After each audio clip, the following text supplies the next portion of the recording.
Whether any point of time where you're attacked physically or something? In press freedom, India ranks very low. Means Maybe those babies will die. Are you people sufficiently compensated in terms of salary? Is there any way that we know, okay, this means credible, this way to verify?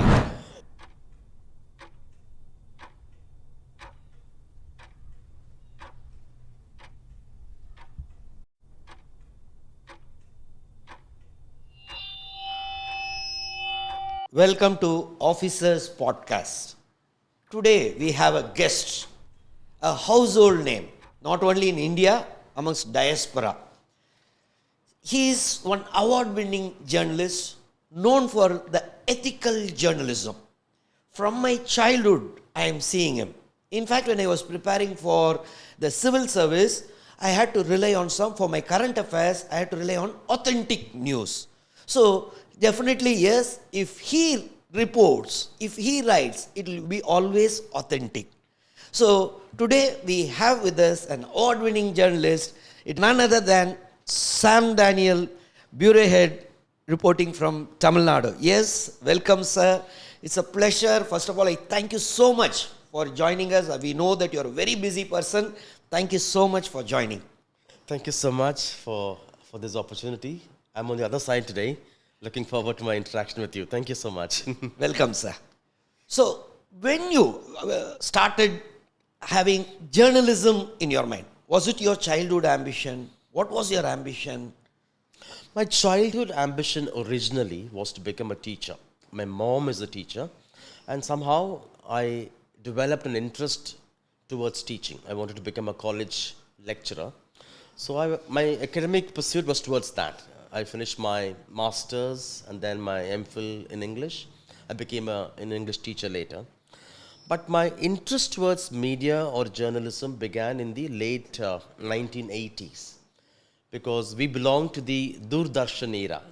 We didn't have these many cable or satellite news or television channels at that time.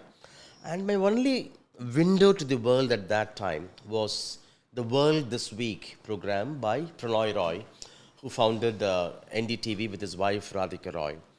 And that helped me understand what is happening around the world from an Indian perspective.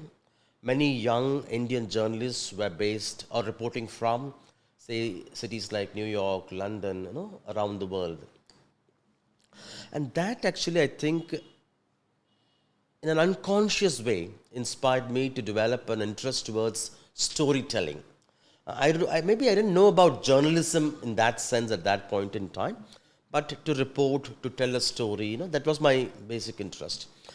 And then at that point in time, during the breakfast shows in the morning on Doordarshan, there used to be a person called Deepak Vora, a very well-known bureaucrat those days.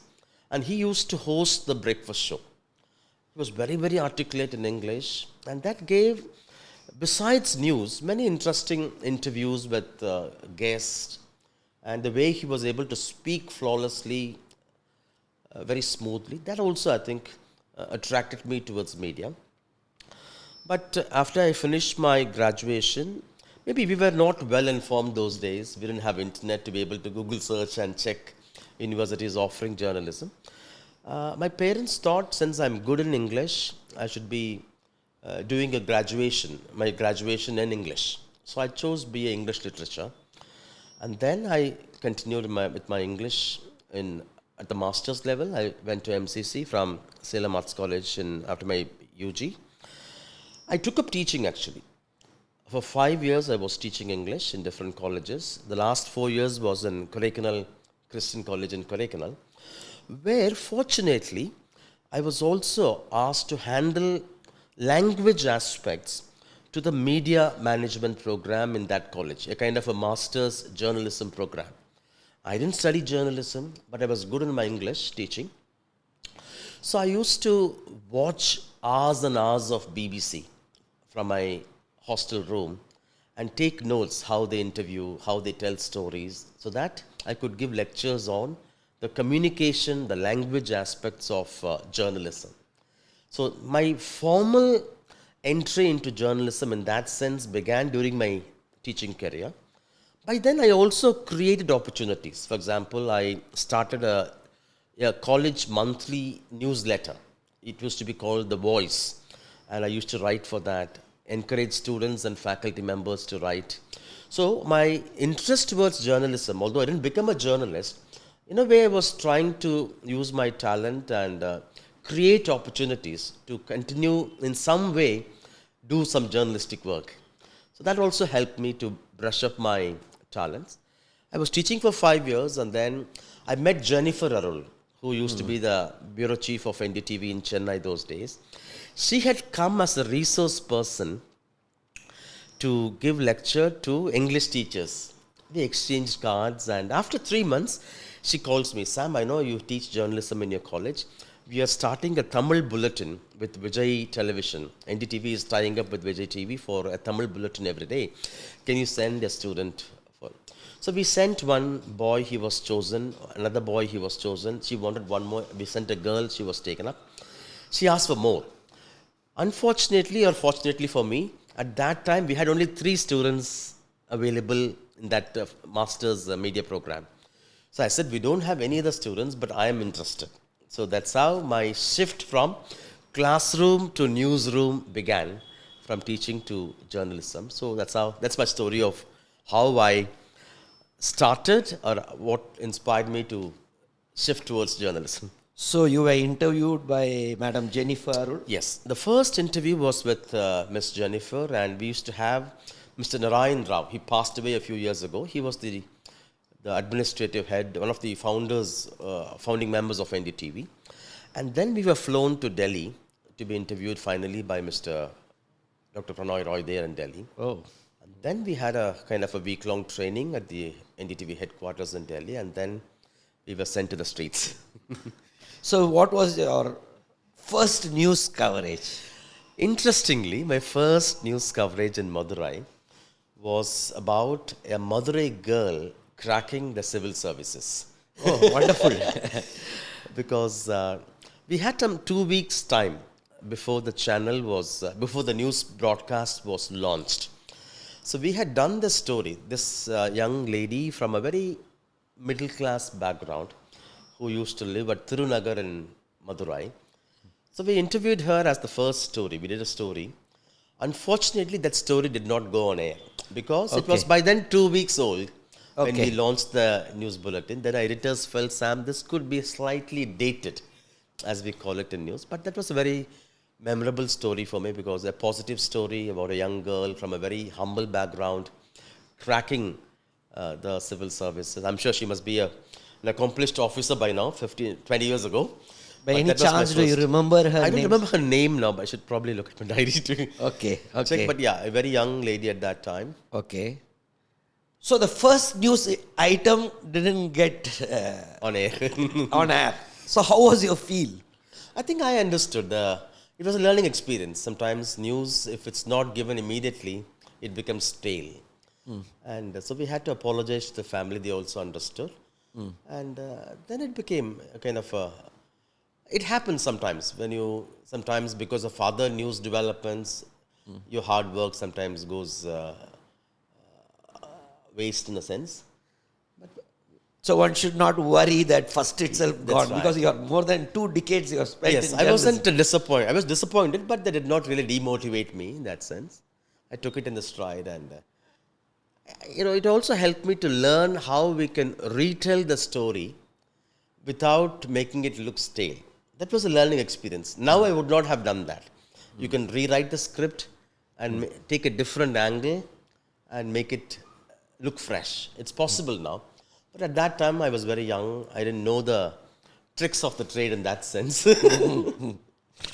So, what was the second news item? Do you remember? Second story, it was about the internet, actually. The abuse of internet by youngsters.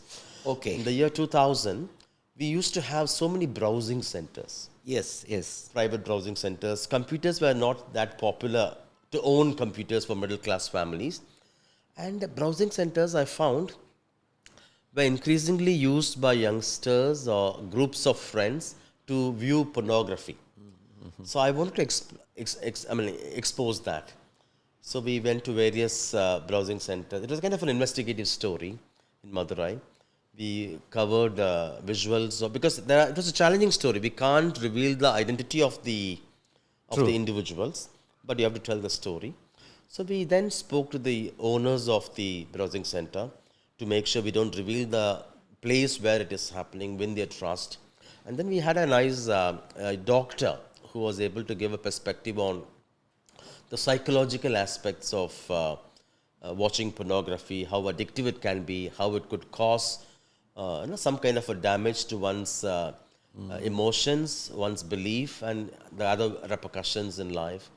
And that story was well received because as a young journalist, we didn't have hidden cameras those years. We used to have an ambassador car hired by a company. So we used to park the car in a location near a browsing center, shoot the people going in and going out, then go near the center, explain to them and visual. I mean, the person who's watching also should say yes for the shoot. It took some 3 or 4 days, but ultimately the story came out well. In the year 2000, at the advent of internet centers, to do a story like that was something well received.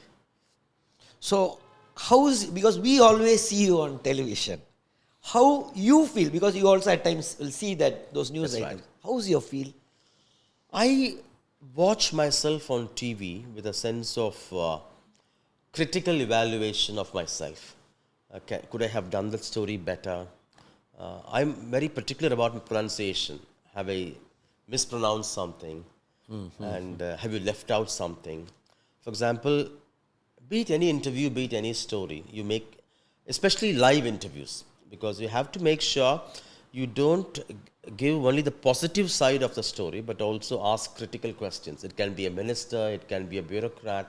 So I always make it a point so that the viewer will know, okay, here is a journalist who is asking both both sides, questions from both sides. It doesn't become a PR exercise for somebody, but you also ask critical questions.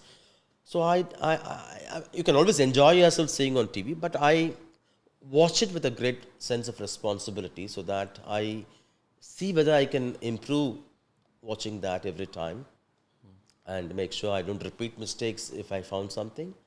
Or then you feel more confident that if you've done something right.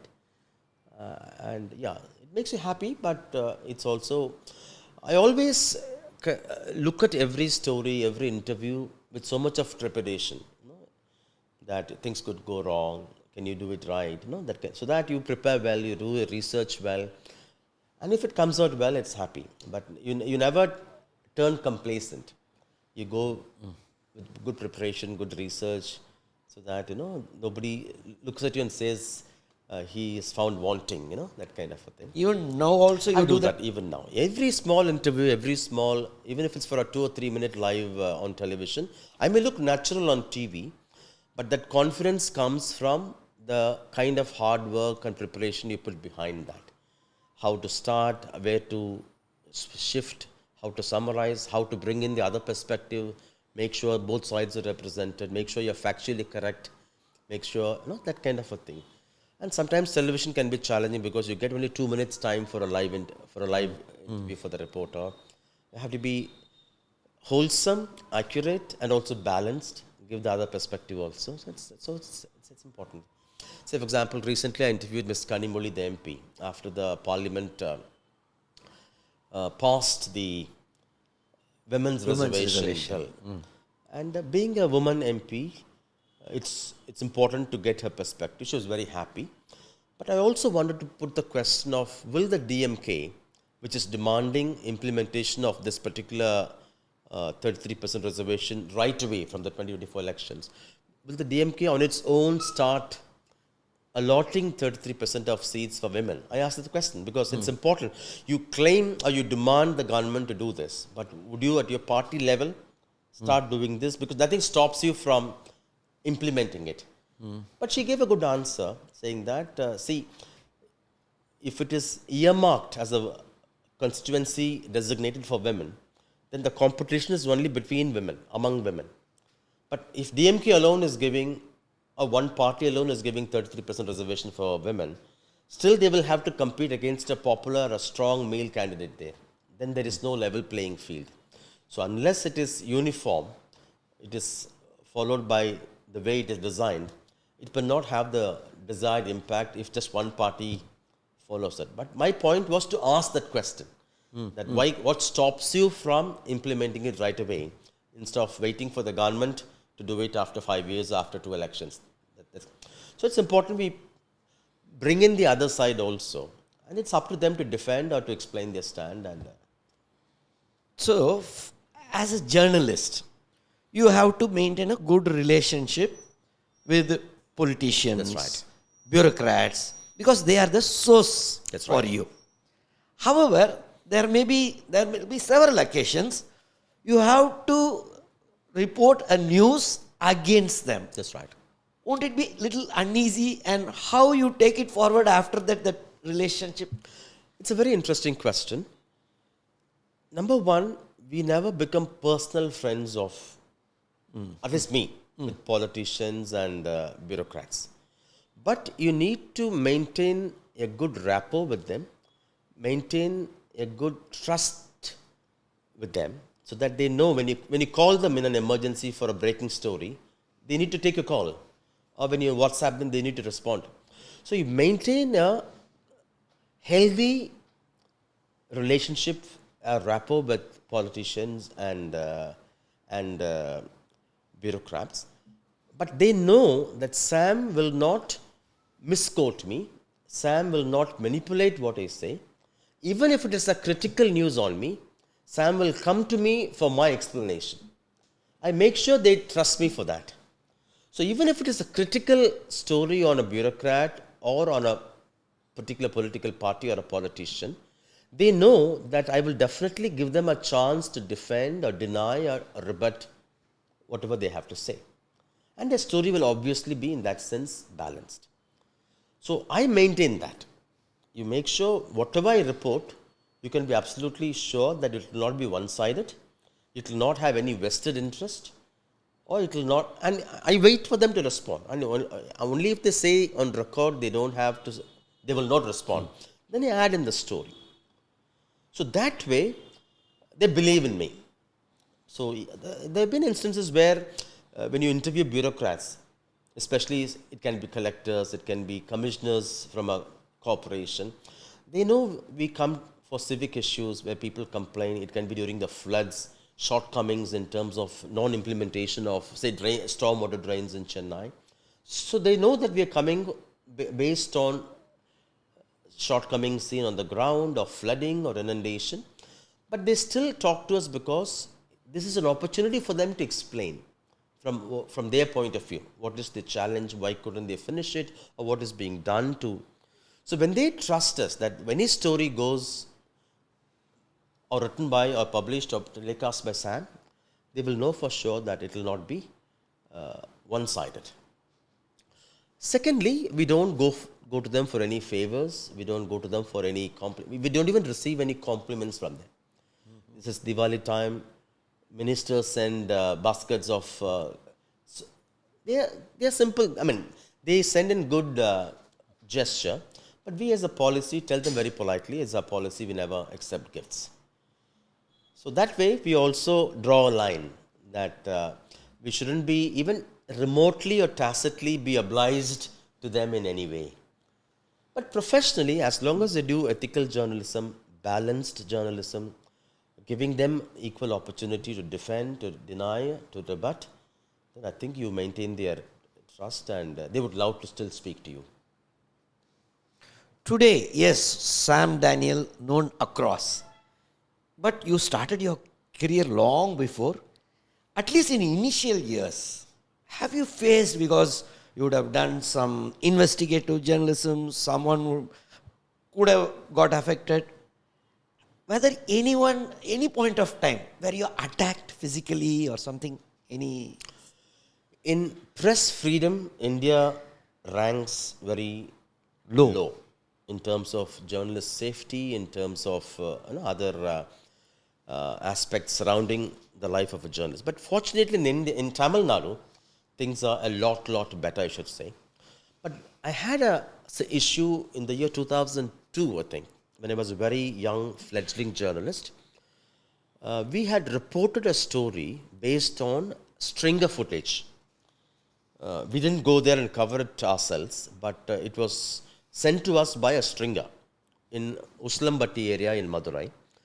They used to have a temple ritual where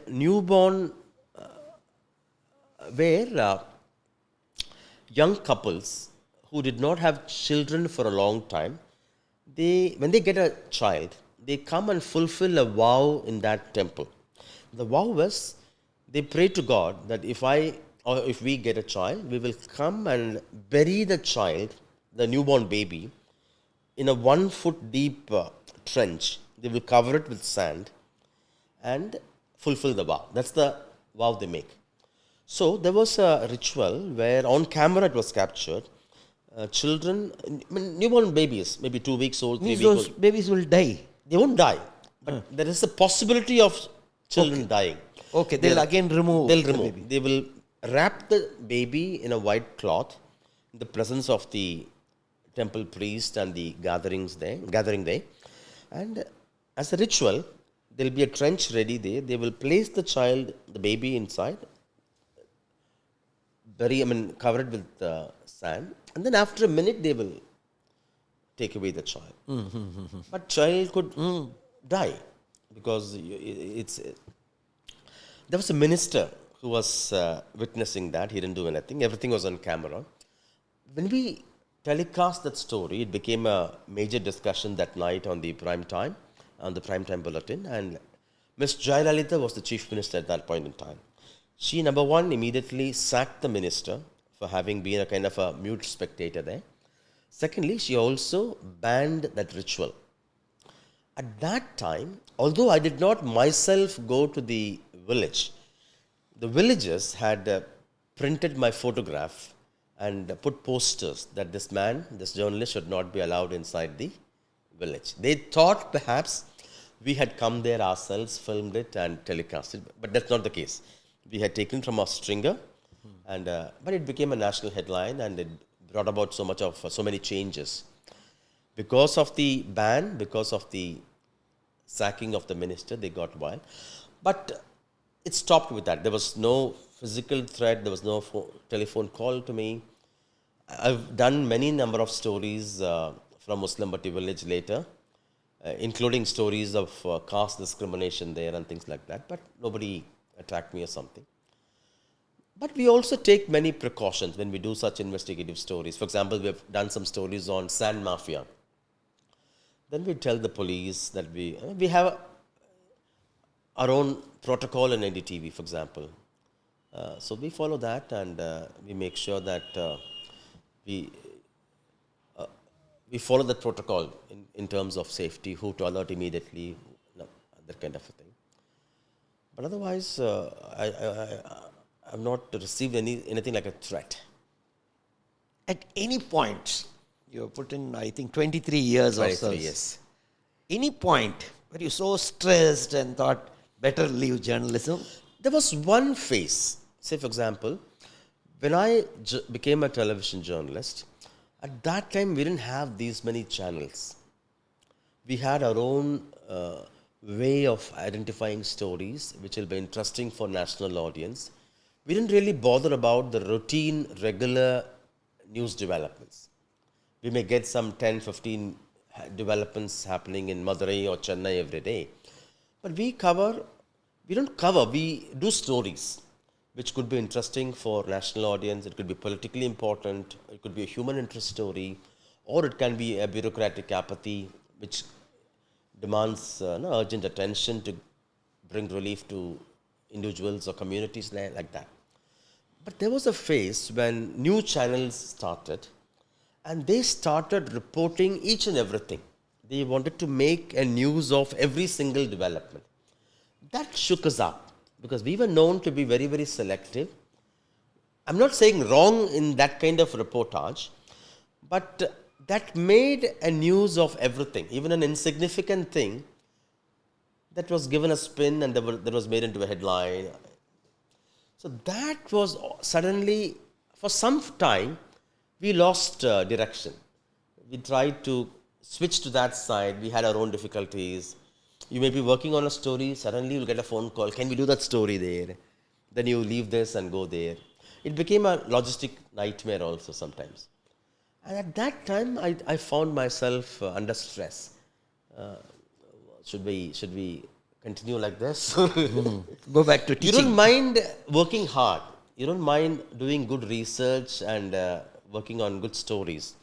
But to follow somebody else and do something where your heart is not there, there was a phase of 2 or 3 years. And then we understood that I think we changed track and got back to our old school of journalism, and we continued with that again ever since that. But that particular phase, I thought it was stressful, and because it would give you a sense of maybe you missed that news item kind of thing. When for years that kind of news was not a priority for you, when every insignificant thing suddenly becomes the news, then you have a feeling that, come on, what do? I have missed this, that kind of a thing. Because you're not tuned to that kind of reportage, Then I found, okay, maybe we're not set for that kind of journalism kind of thing. Yeah, that time I found it like that.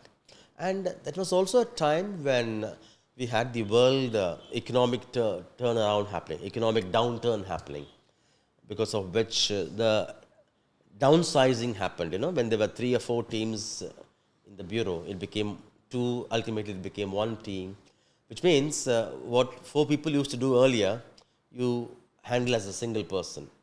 Then you prioritize, okay, we can't do these 3, only one of this weekend, that kind of a thing, That also added to the pressure. But over time, I think we got used to that, of what we call as one-man armies now. We got used to that, and it works well. I always wanted to know, are incentives paid to the journalists for breaking news? For journalists, you mean? Yeah. Okay. A journalist is now, the first channel is breaking. Okay. Means that journalist is given some... We don't have any such... in NDTV, for instance, we have our own assessments, evaluation, where you are evaluated, and based on the ratings or rankings, you get promotions, you get your monetary increments. But so far, we have never had on the basis of breaking news. But when you make your own self-assessments, you list, I had done so many exclusives, I had done so many breaking stories and things like that. But I've heard from friends in a few other channels, where they give a kind of an incentive, or they give a kind of a point system kind of thing. When you break a story before 20 minutes of others flashing. I've heard people say that. I've not experienced it myself because we never had it in our system. But I've heard friends from other channels say that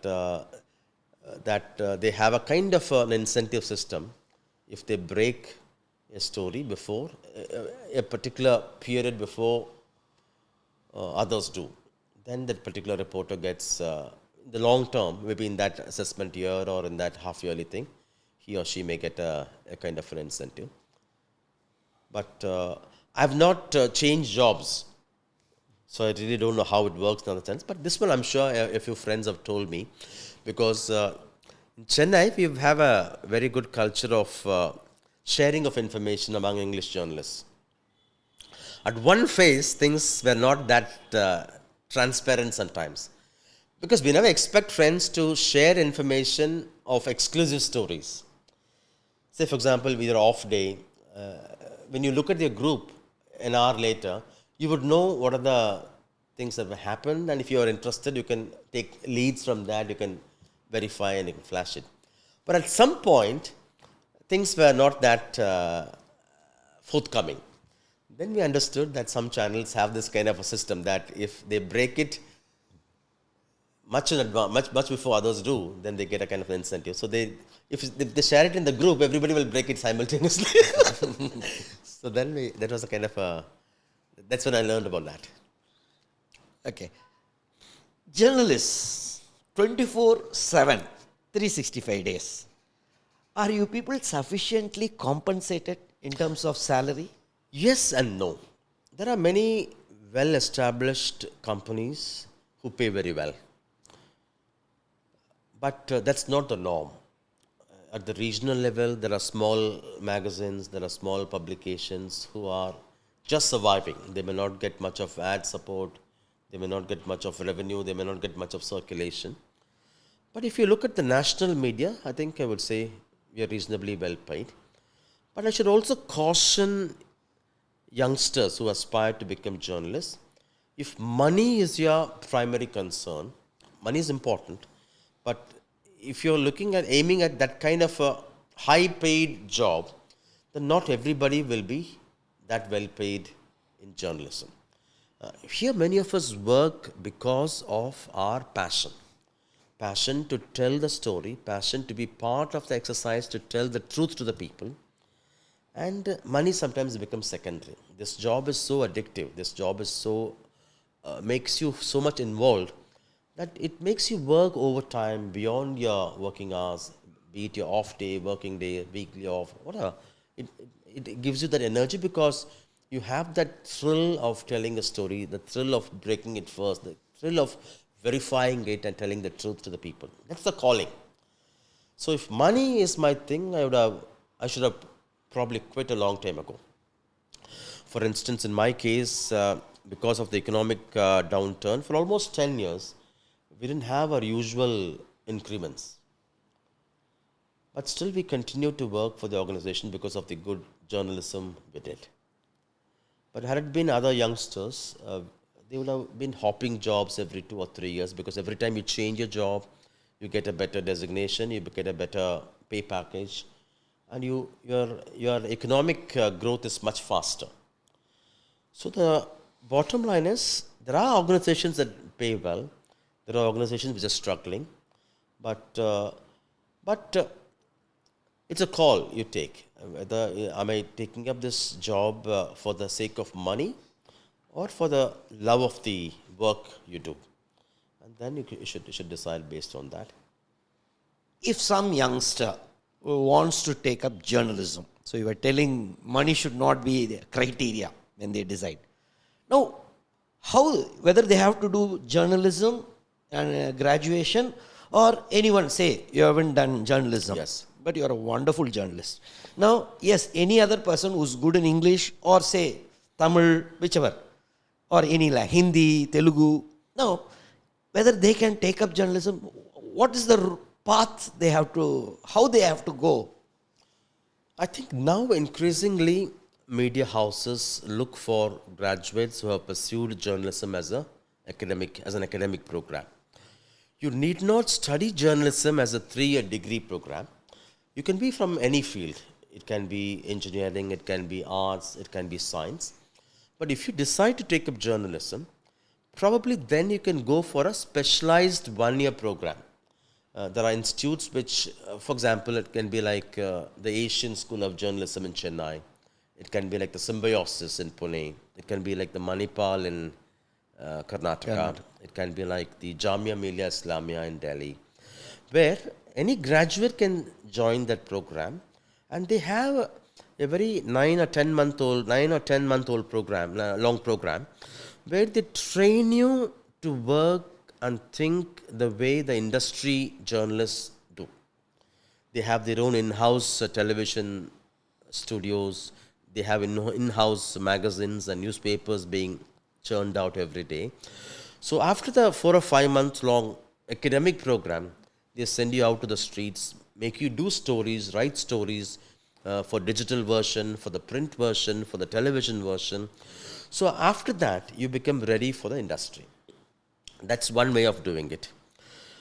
Some prefer studying journalism as a degree, BA journalism in colleges. That's also fine. The only difference between studying in a specialized school like the names I mentioned or and the regular 3-year university academic program is that not all colleges have a good infrastructure to give you hands-on experience. Their teachers may be brilliant, but they may not have the infrastructure to make you write stories, to make you report on camera, to make you write a package for a digital platform like that. In that scenario, such students should take up internship opportunities. Even though the college may not insist on that, make sure every semester break you have, you establish contact with a newspaper, maybe you can take turns, one television, one newspaper, one digital. Take opportunities and create opportunities so that you get to know how news is made, news is collected. You will also get to know about the various other interesting options. It's just not reporting. You can be in graphics, you can be in, for example, if it's television, you have so much of production work also. You have so much of production work, copy editing, checking of scripts, being on the desk like that. So we'll see whether you are attracted towards any of those openings also. And also create opportunities to write. Now everybody has a smartphone. You can have your own YouTube channel. You take up a story, write a good story, get it published. If you take up an internship, if you're lucky, the publication may give you a byline. So when you go for interviews, you can show that. There are so many citizen or community or what we call as local neighborhood newspapers, like Mylapore Times, Annanagar Times. Even for that, you can be a regular contributor. They'll be happy to take your writings. So if you create opportunities, when you go for a job interview, they have clear samples to see, to know about your quality of writing. It may not be perfect. You can have your own YouTube channel, do some interviews like this. You may have a sports achiever in your school or college. You may have an interesting speaker coming to your college. Interview them, put it on your social media page. So all these things, number one, will help you to improve your skills in the 3 years of study in college. And it will be a perfect portfolio for you to show employers that you have done all this work. So compared to other children, other students who may not have that kind of a work sample to show, then you get a better chance to be employed. So create opportunities, go for internship. If you're lucky, if you can even go for a 1-year specialized program in such institutes. If someone interviews a national TV journalist, will they get a job? I'm asking about myself. You should give it a try. You do a good job, yeah. And now, for example, another opportunity is that besides full-time jobs in established media houses, freelancers who do it for passion, they do a brilliant job because you're not bound by the regulations or the hierarchy like in an established setup. And if you're still able to follow the journalistic ethics, and many of the big breaking stories all over the world in the last 10 years were done not by established houses but by freelancers, by independent journalists. So technology now offers you that liberty, that space, and that possibility. You don't have to be part of any established organization to do good journalism. And for many, it works also well monetarily. If you regularly contribute like this, be a podcast, be a social media, a YouTube interview kind of thing, there are people, if they like your work, they are willing to pay you for that. They are willing to subscribe as a paid thing. There are opportunities available in plenty. So I think youngsters particularly, I would say they should think beyond a job. If your calling is journalism, if you're so passionate about that, then the opportunities are unlimited. Right from your school days, the college days, start working on that. Start having your own digital presence in some way. Build on that. Establish yourself as a credible brand. And I'm sure in the long run, you'll be able to do wonders as a journalist. Sir, you were telling that, yes, today a lot of journalists, they can use social media. Yes, good. Now I feel everyone is a journalist. All carry a mobile. Yes, there is a social media to post. Now, it's good from the citizen's point of view, freedom of expression. Again, from the same citizen point of view, there's so much information. How, as a citizen, we can understand which is a credible one? Because for the same news, different perspectives based on their vested interest. Is there any way that we know, okay, this means credible, this way to verify? A brilliant question. The bottom line is everyone should look at every message we receive on WhatsApp or social media with a big suspicion that it could be fake news. 95% of what we receive on our social media, including our WhatsApp, including what we receive from responsible people who we think they are trustworthy, all of them are either unverified, fake news, or disinformation or misinformation. Misinformation means I may not know it's fake news. I may not know it is a mix of genuine news and fake news. I may believe it's a credible news. I may share it without any ill intent. That's called misinformation. Disinformation is something I'm conscious of the fact that it is fake news. It's not verified news. But I actively promote that deliberately because I have a vested interest in that. It can be from a political party, it can be from a political leader, it can be from an individual like you and me. I may have something against you, I share with my friends, talking bad about you, talking something wrong about you, which is not correct, which is not true. So we should have that thumb rule that 95% of what we see on social media could be unverified news or manipulated news. How to identify? If you find something without a source, say for example, if I share something from an established newspaper, then you know it has appeared on the newspaper, then you know it's factually reported by that particular organization or by that news agency. If there is no such link for that, or there is a link which doesn't have any credible or well-known name attached to it, you should immediately alarm a doubt of suspicion. Thirdly, if something is written so flawlessly, again your flags should rise. Fourthly, if you find grammatical errors which doesn't look like a professional writing, then again a reason for doubting it. There are other ways of checking it. Okay, before forwarding it, take a key phrase of it, what the article says, go for a search engine option. It can be a Google check it. That key phrase search will give you some clues. Sometimes somebody may have written about that article that it is fact checked, it's not true. It's fact checked, it's true. Then you will know whether it's true or false, true or fake.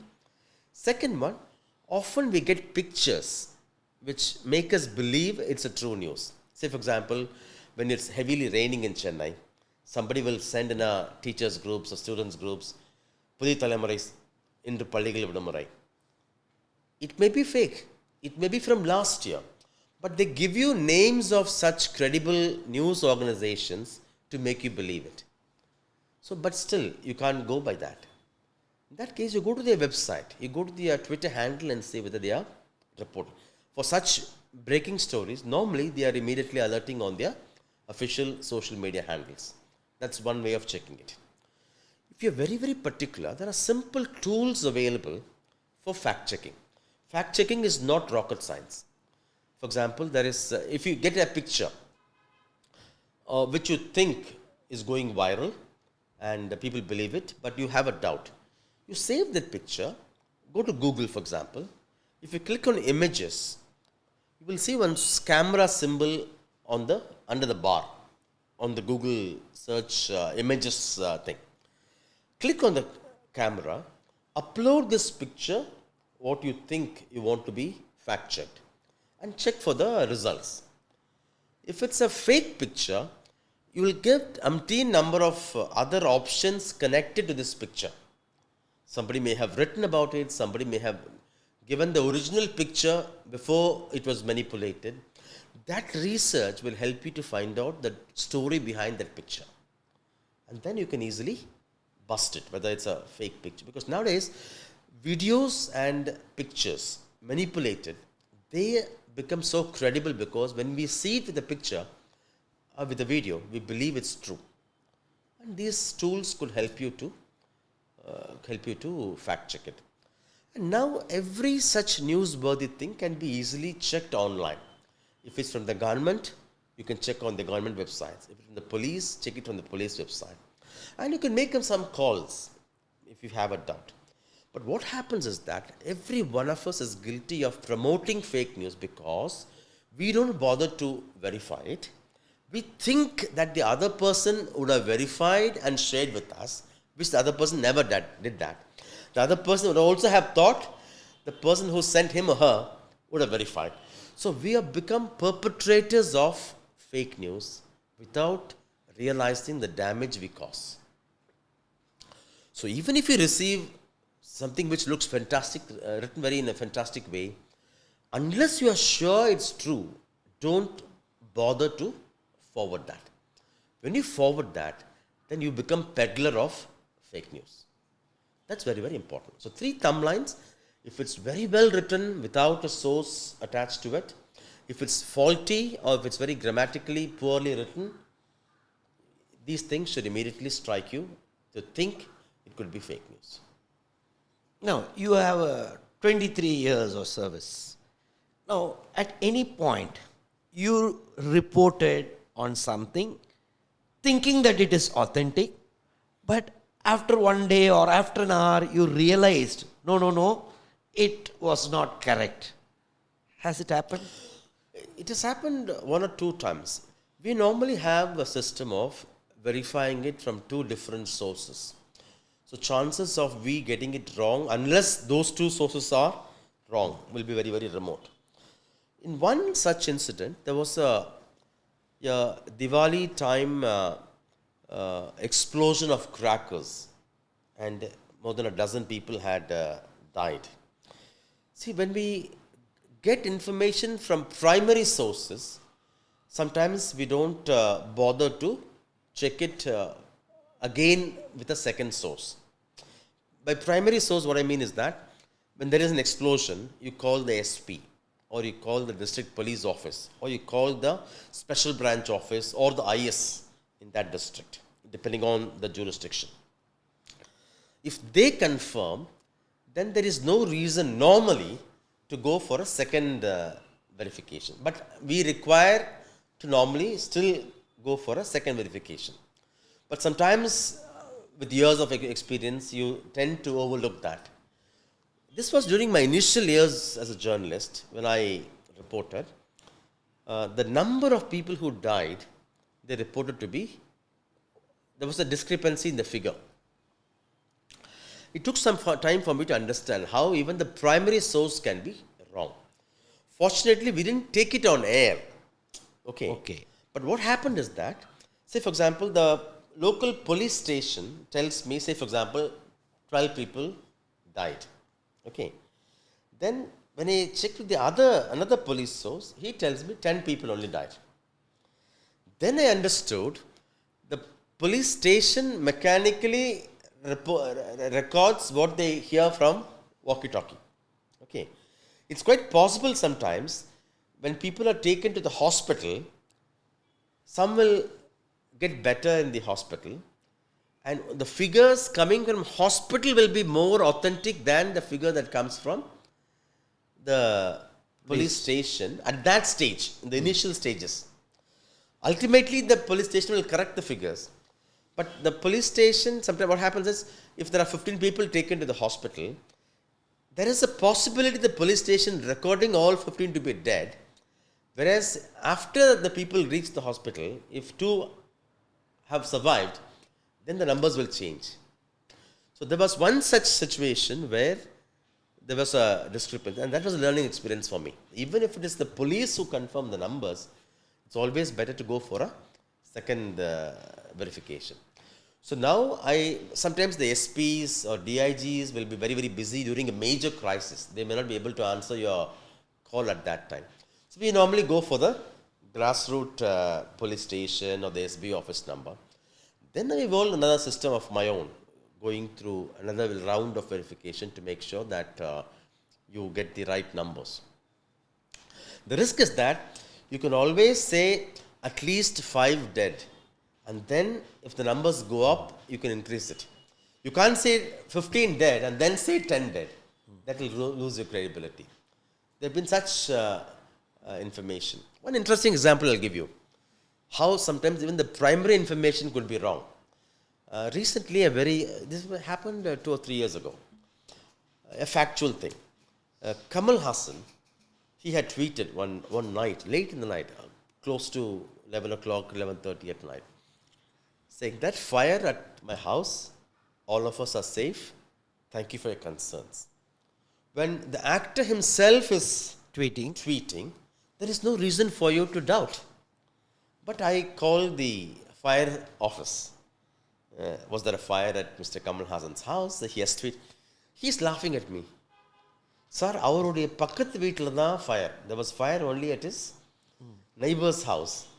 But smoke entered his house. And we rushed there and we sorted everything, but there was no fire in his house. And what do? Kamal Hassan has tweeted, fire in his house, he is safe. He's thanking people for the concerns. But the police say there was no fire. Actually, I should trust what the police say, what the fire department say, because they say our team went there and everybody was flashing. So I told my office, this is what is happening, we should carry both. So I said, Kamal Hassan says fire in his house, but fire department, fire officials deny. They say there was fire only at the neighbor's house. And I carried both versions. Okay. Then I thought, what could have gone wrong, something. Then later I realized, sometimes we don't know who tweeted it. Okay? Especially such high-profile leaders, they may have their own social media teams to post that message. It's possible Kamal himself had tweeted, or it's also possible he told somebody on the phone to tweet something, but it was received it wrong and he tweeted it wrong. It's possible. So I thought, then it was a learning experience for me. How even if someone tweets, it's fine to mechanically quote them and flash it, but it's also important we do our own independent checking. Say, for example, for argument's sake, a VIP is there. He was traveling in a flight. He lost the phone on the flight or at the airport. There was no password protection. Somebody has taken his phone. If somebody tweets something, it will look like he tweeted, but the fact is somebody else has done it. So even if somebody tweets, technically it's possible that somebody else has done that. Right? Another possibility, sometimes people could be not in the best of their moods. Sometimes people could be angry. Sometimes people could be drunk. There are various reasons. And what they type in those moments may not be the ones what they actually intend to share. True. That's also a possibility. Then another funny example, I'll tell you. This happened when Mr. OPS was in charge of the AIADMK. He was the number one of the party. And he tweeted saying that somebody asked him, it seems, will you consider alliance with the BJP? The tweet said, before elections, we will decide. Okay, which means we Not yet decided? Yeah, no, it appeared as if we have set a mind. Okay. But it will be formally announced before elections, kind of. That was the kind of sense you got when you read the tweet. But having followed DMK and ADMK for a long time, this is not the way they operate. They normally conduct a high-level meeting, the executive council, where they decide, or they would authorize the party leader to take decisions on their behalf. One person doesn't announce that way. So I found something fishy about this. Then I called the spokesperson of the party. Sam, you're right. That's not what he intended. I think there's some miscommunication. In another 10 minutes, we will give a corrected tweet. So I told my office, other channels are flashing it, but you don't flash that because it's not true. Exactly, it happened. 10 minutes later, they gave a corrected tweet saying, no, what he meant is there's no need to talk about that now. Let elections come, then we will decide, kind of thing. So sometimes when it helps, your presence of mind and your common sense will reveal it to you that that's not what they mean. And it could have been easy for me to just flash it. It's a headline. ADMK all set to forge an alliance with the BJP. But in 10 minutes, my report would have been wrong. Whereas when you take the extra effort to cross-check it, when your mind tells this is not something normal, then it helps you to wait and do it right. 2004, December 26, when tsunami struck. That your work brought a difference to your community. I can see often you becoming emotional when it comes to your work. Any news item, some coverage you made, after that you were so scared for backlash. When Ms. Jayalalitha was the chief minister,